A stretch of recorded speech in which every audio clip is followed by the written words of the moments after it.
Welcome everybody to Cool Guy Reviews, the channel where we take a deep dive into movies, TV shows, pop culture, and games. And welcome back to my One Piece live action series review. Today we're going to be taking a close look at episode 5. Now, we finally saw Usopp join the Straw Hats in the last episode, so that means we have one final member to go. So let's jump straight into it. But first, I'm going to hit you guys with another spoiler warning, so if you don't want to get spoiled, please go watch the last episode, then come back and support this video. Alright, now that we have that out of the way, let's set sail. Episode 5, Ida Baratie. We start the episode with a flashback to a young Luffy building his very first pirate ship, as his grandfather, now revealed to be Garp, tells him, You expect to be a marine when you're wasting your time on this nonsense? Luffy tells him he doesn't want to be a marine, and Garp in frustration destroys the ship. He grabs Luffy and takes him away to train him to be a marine. We cut back to the present where Garp's marine vessel takes fire at Luffy's newly acquired ship, the Going Merry. Luffy attempts to be a true captain and orders Usopp to fire back. Fire back, Captain! Or how about we sail away as fast as we can? Our crew struggles to do anything right, as this is their first time in naval combat. Garp grabs his Den Den Mushi and tells Luffy to surrender to his authority. Garp gets angry and takes matters into his own hands. He grabs a cannonball and with his tremendous strength, he hurls it at the Going Merry. Luffy inflates his body and deflects the cannonball right back at Garp's ship, destroying one of its sails, allowing them to escape into the fog. Oh, not bad, boy. In the fog, Nami is worried about the Vice Admiral of the Marines being Luffy's grandfather, and asks Zoro to talk to him since he's his first mate. About the battle, you want to talk about it? Nope. Okay, good talk. Seems fine to me. Luffy then smells food. He uses his sense of smell to navigate through the fog, and he sees a light in the distance. The light turns out to be from the floating restaurant ship known as the Baratie. They enter and are greeted by the host to find out they are full. Maybe you want to check your book again. You wouldn't want to turn away the future king of the pirates now, would you? Nami pays the host to find them a table. We then get our introduction to one of my favorite characters in the show, Sanji. Sanji is a chef who loves to cook amazing dishes to his boss Zev's distaste. What the hell is this? I call it true bluefin sauté. Is that so? Yeah.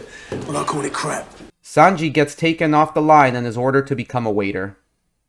Just so happens to be, he is the waiter for our Straw Hat crew. Welcome to our shitty restaurant where the only thing worse than the ambiance is the food. My name is Sanji. What can I get for you? Sanji, being a ladies' man, takes a quick liking to Nami. As Sanji walks away with their order, the crew playfully mocks Nami.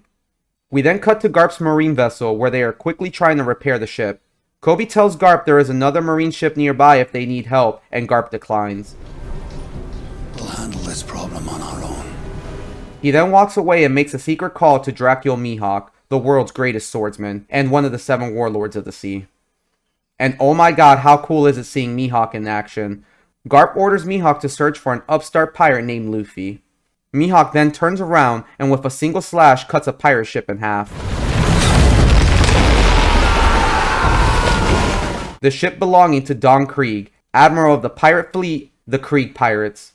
Krieg challenges Mihawk and attacks him with his ranged weapons as Mihawk easily cuts through the projectiles. He walks up and kills Krieg. He accepts the mission as Kobe overhears the entire conversation. Back at the Baratie, Luffy and Usopp toast to their first victory against the Marines, which annoys Nami. She tells Luffy he should have mentioned his grandfather as the Vice Admiral as Sanji walks in with the bill. Luffy writes down an IOU. Zeph barges in. Who the hell is Monkey D. Luffy? And Luffy tells him he will pay him back when he finds the One Piece.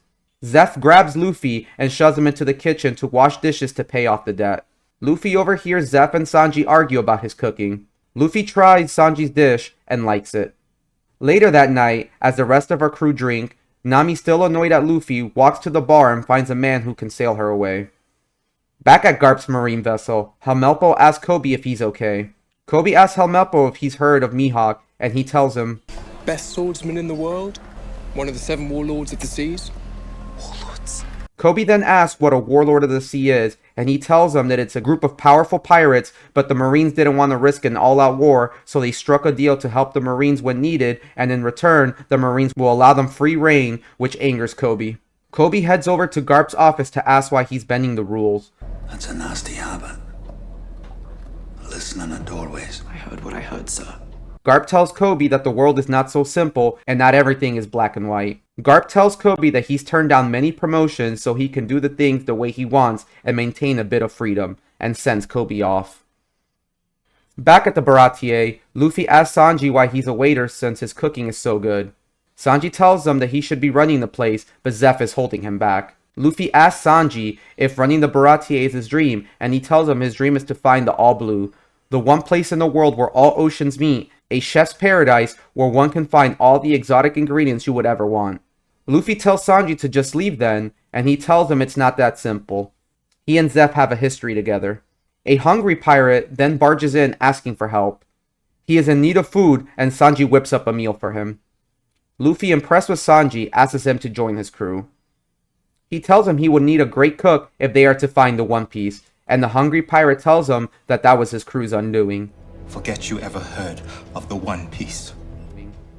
Meanwhile, as Usopp dances around, Nami and Zoro play a game to get to know each other a little better. Then, as Usopp shares stories of their victory against the Marines, Mihawk appears. Usopp brings Mihawk to the crew, and Zoro recognizes him as the world's greatest swordsman. He challenges Mihawk to a duel. To the death. Wait, what? Usopp runs down to the kitchen to ask Luffy to stop Zoro. Luffy talks to Zoro, but he doesn't want to stop Zoro from accomplishing his dream to become the world's greatest swordsman. As the sun rises, Nami gathers her stuff and meets the man to sail away. Zoro and the others meet with Mihawk at the front of the Baratier. Mihawk wonders why the Marines want Luffy so bad since he's just a rookie pirate, but Zoro tells him enough. Let's begin. Mihawk then unsheathes his small dagger, which annoys Zoro. What the hell is that? I'm here for a sword fight. I don't hunt rabbits with a cannon. The duel starts, and we see Zoro struggle to keep up with Mihawk's ability. Zoro remembers the promise he made and charges at Mihawk as he gets stabbed by the small dagger. Nami appears to have had a change of heart and shows up to the duel. He asks Zoro why he didn't retreat, to which he replies, I can't, or my dream will be lost forever. Mihawk tells Zoro that he is brave, so he will give him the honor of killing him with his famous blade, Yoru. Zoro goes for his three-sword style technique, but Mihawk proves to be too powerful, shattering two of Zoro's blades. Zoro stands in defeat and tells Mihawk wounds on the back is a swordsman's greatest shame. He accepts defeat as our crew worries. Mihawk then delivers the final strike. Zoro! He asks Luffy what his goal is, and Luffy tells him he's going to become the king of the pirates. It's a much more treacherous path than even defeating me. I don't care. Mihawk changes his mind and lets Luffy go, and tells Zoro it's too soon for him to die, and to find him when he becomes stronger. Zoro vows to Luffy that he will never fail him again as he passes out and our episode ends. And that was episode 5 of One Piece, and we're back, baby! What an episode. After back-to-back okay episodes, we are back to form. We get to visit the Baratier and are introduced to one of my favorite characters in Sanji, brilliantly played by Taz Skylar. He really embodies the spirit of Sanji, and it's only been one episode. We saw a young Mihawk in the first episode, but now we get to see him all grown up as a warlord of the sea. Seeing Mihawk's swordsmanship as he cuts down an entire armada by himself was awesome, and seeing him use Yoru to cut the ship in half was so goddamn cool. I'm truly excited to see the other warlords as we progress through the series, but Mihawk is definitely one, if not the coolest. I'm gonna give episode 5 of One Piece a 9 out of 10. If you enjoyed the video, please hit the like button and subscribe for more content just like this. And remember to comment down below and let me know your thoughts on episode 5. I'll see you guys on the next one, but until then, just remember not to bring swords to a dinner table. It might be hard to sit.